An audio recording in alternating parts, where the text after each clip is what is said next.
안녕하세요. 오늘은 요한계시록 21장 22절에서 27절 말씀입니다. 새 예루살렘 두 번째입니다. 천국의 모습을 지난 시간에 잠깐 보았습니다. 영원한 행복의 나라입니다. 신비한 보석들로 천국의 건축 재료가 이렇게 드려졌습니다. 천사는 사도 요한을 안내했습니다. 22절에 보면은 성 안에서 내가 성전을 보지 못하였으니 이는 주 하나님 곧 전능하신 이와 및 어린 양이 그 성전이심이라. 사도 요한이 성전을 보고자 하고 했습니다. 참되게 예배하는 자들을 눈으로 목격하고 싶었습니다. 요한의 관심은 참다운 예배에 있었다라고 볼 수가 있습니다. 요한복음 4장에 보면은 예수님이 선한 사마리아 여인에게 이렇게 말씀합니다. 아버지께 참되게 예배하는 자들은 영과 진리로 예배할 때가 오나니 곧 이때라. 아버지께서는 자기에게 이렇게 예배하는 자들을 찾으시느니라. 진리와 성령으로 예배하는 자를 찾으십니다. 천국은 예배 공간이 특별히 따로 있으리라고 생각을 했습니다. 그러나 성전이 보이지 않았습니다. 요한복음 2장에 보면은 예수님은 자신의 부활하실 그 육체를 가리켜서 성전으로 규정하십니다. 천국에서는 하나님을 만나는 특별한 예배 공간은 없습니다. 하나님을 만나기 위해서 기도원을 찾아가시는 분들도 있고 또 우리가 예배드리기 위해서 교회에 찾아옵니다. 천국은 하나님이 계신 곳입니다. 그렇다면 예배는 언제 드릴까요? 주일날에 드릴까요? 아마 천국은 매일이 주일일 것입니다. 천국의 삶 그 자체가 예배입니다. 천국의 일상이 예배입니다. 모든 삶이 예배가 될 것입니다. 제가 20대에 프랑스 떼제 공동체를 방문했습니다. 아침에 일어나면은 모두가 전체 기도회를 드립니다. 그리고 기도회 드릴 때 남자 수사들이 흰 가운을 입고 예배 중앙에 앉았습니다. 그리고 아침 식사 후에는 또 오전에 성경 공부가 있었습니다.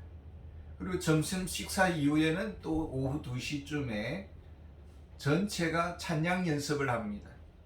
한 여성 찬양 리더가 이렇게 빙 둘러싸여 있는 수많은 군중들을 찬양을 지도를 합니다.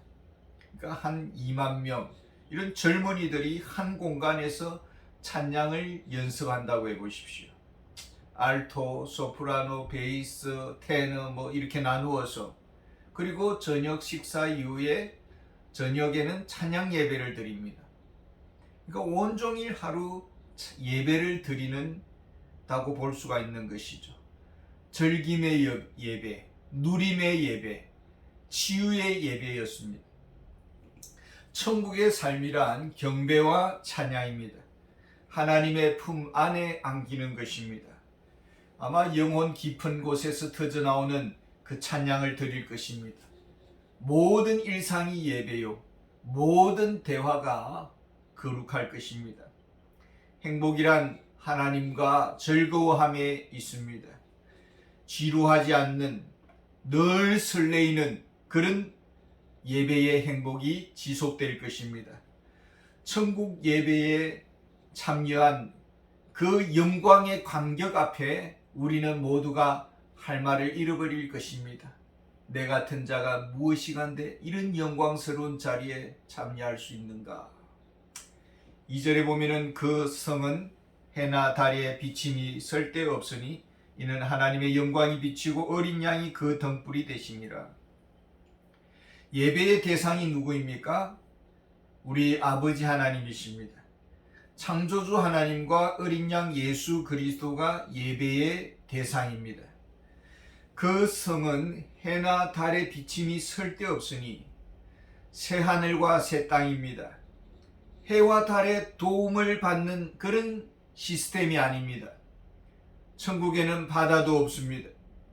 어떤 피조물의 과학적 힘에 의해서 어떤 시간의 주기에 따라서 작동되는 그런 구조가 아닙니다. 하나님의 영광으로 빛나고 하나님의 능력과 힘이 미치지 않는 곳이 없습니다. 그리고 어린 양 예수 그리스도께서 등불이 되십니다. 중국 옛말에 등불이 있는 곳에 사람이 모인다라는 그런 말이 있습니다. 하나님과 어린 양 예수 그리스도만이 주목을 받을 것입니다. 여기서 어린 양을 하나님과 동등된 위치에 세워두고 있습니다. 구원의 핵심이 무엇입니까? 예수님을 어떻게 이해하느냐입니다. 예수님을 하나님으로 믿느냐 아니면 단지 성인군자로 믿느냐라는 것입니다. 구원의 핵심은 예수 그리스도를 전능하신 하나님으로 믿는 데 있습니다. 이 고백이 분명해야 합니다.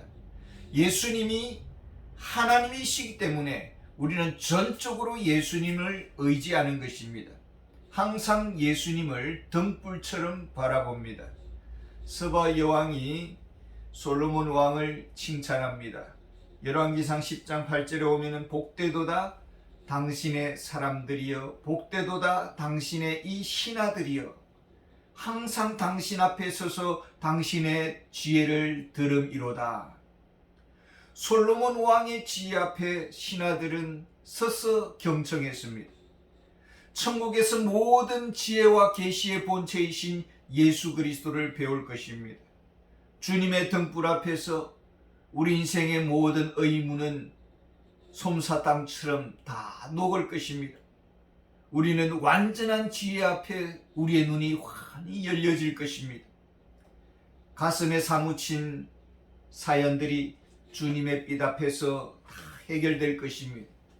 사도 바울은 확신합니다. 고린도전서 13장 12절에 우리가 지금은 거울로 보는 것 같이 희미하나 그때에는 얼굴과 얼굴을 대하여 볼 것이요. 그때는 얼굴과 얼굴을 대하여 볼 것이다. 인격적인 대화를 나눌 것입니다. 예수님은 등불이 되십니다. 인생의 해답이 되시고 열쇠가 되시고 온전히 예수님을 믿어야 합니다. 예수님 안에서 죄 문제가 해결되었습니다. 예수님만 바라볼 것입니다. 예배의 목적이 어디에 있습니까? 24절에 보면은 만국이 그 빛 가운데로 다니고 땅의 왕들이 자기 영광을 가지고 그리로 들어가리라. 여기서 만국은 구속받은 이방인들, 만백성들을 말합니다. 여기는 새 하늘과 새 땅입니다. 이미 과거의 모든 역사는 종료되었습니다. 구속받은 모든 민족이 그리스도의 옷을 입을 것입니다. 나라 출신, 그런 배경, 이런 것으로 인해서 차별받는 일은 없습니다. 모두가 하나님의 백성으로 환대를 받을 것입니다. 모두가 하나님의 것이요 모두가 하나님의 자녀들입니다. 또한 땅의 왕들이 자기 영광을 가지고 그리로 들어가리라. 땅의 왕은 이 세상 왕들을 의미하지 않습니다. 이미 과거는 종료되었다고 했습니다. 여기서 땅의 왕은 잘난 사람들, 내가 제일 잘난 사람들을 말합니다. 엄밀히 말하면 우리 인생들은 대체로 제 잘난 맛에 살아가고 있습니다. 아이돌 그룹 중에 21이라는 아이돌이 있는데 그 노래 가사 제목이 내가 제일 잘 나가라는 노래 제목이 있습니다. 세상에 특별히 잘 나가는 사람이 있습니다. 5달란트를 받아서 100%의 이윤을 남겼습니다. 2달란트를 받아서 풍성한 열매를 맺었습니다. 천국 상급을 받을 만한 잘난 사람들이 많습니다. 마태복음 5장 12절에 보면은 기뻐하고 즐거워하라 하늘에서 너희의 상이 큼이라 너희 전에 있던 선지자들도 이같이 박해하였느니라.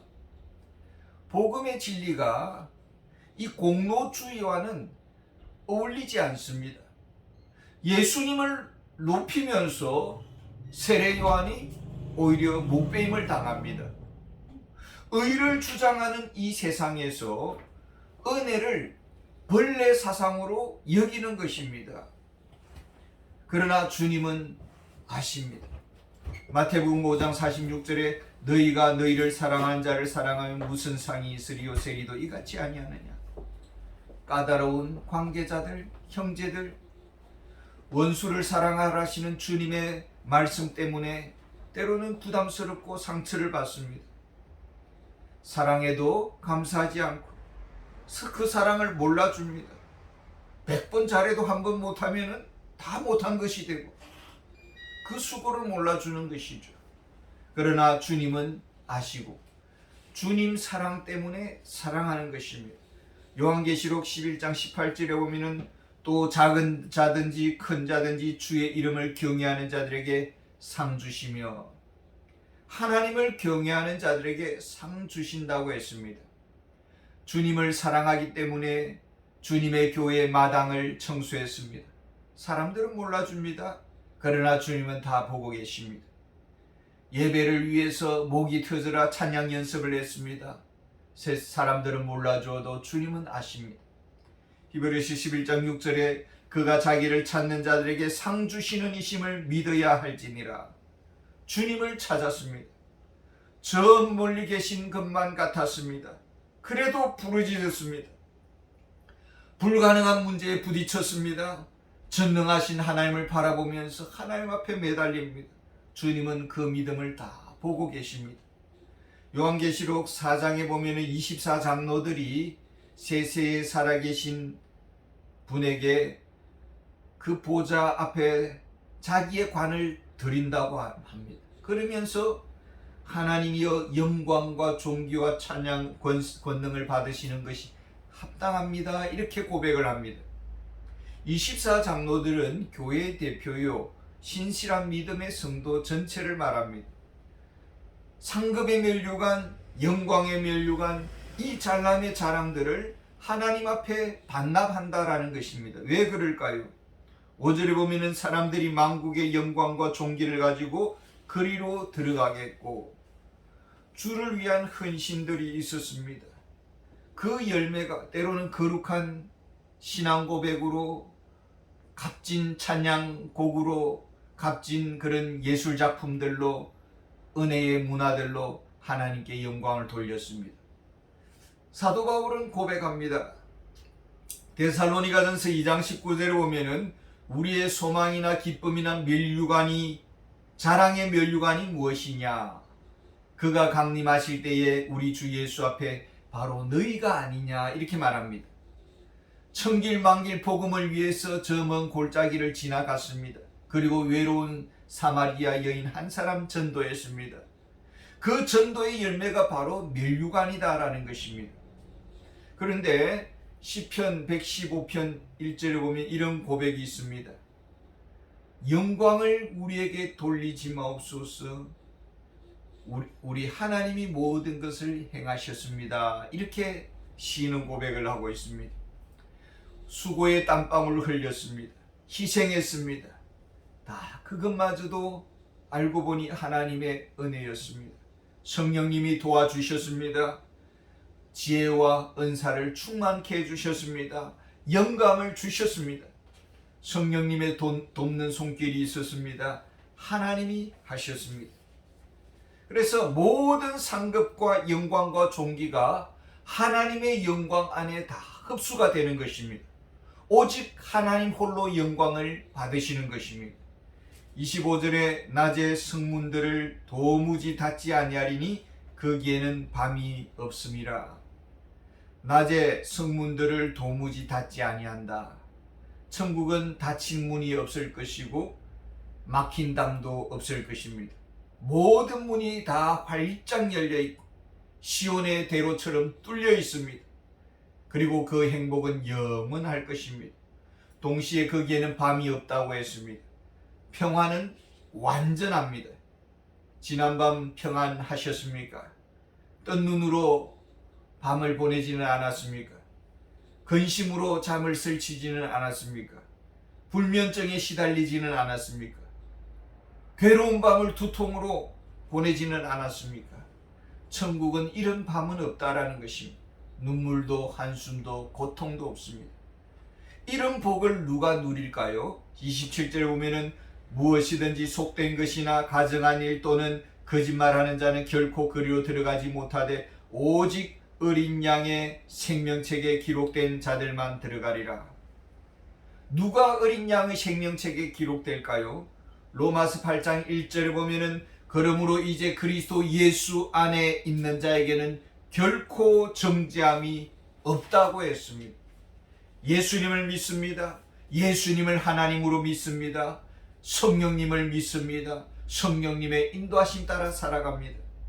빌립보서 4장 8절에 보면은 끝으로 형제들아 무엇에든지 참되며 무엇에든지 경건하며 무엇에든지 옳으며 무엇에든지 정결하며 무엇에든지 사랑받을 만하며 무엇에든지 칭찬받을 만하며 무슨 덕이 있든지 무슨 기름이 있든지 이것들을 생각하라.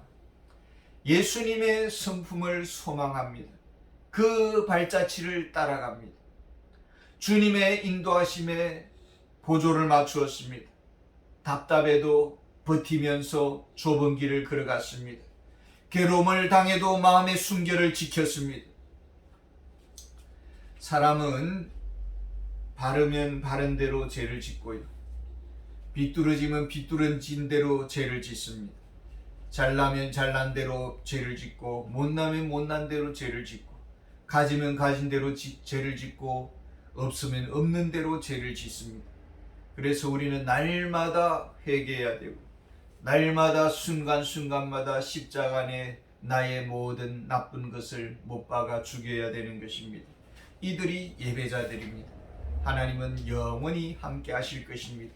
천국은 예배하는 곳입니다. 예배가 일상이 되었습니다. 지금은 예배 훈련 시간들입니다. 우리가 은혜 받는데 집중해야 될 것이고 사모하는 마음으로 드려지는 예배가 되기를 원합니다. 하나님의 임재가 충만하기를 원합니다. 늘 예배를 통해서 행복과 축복을 받는 은혜가 있으시기를 바랍니다. 감사합니다.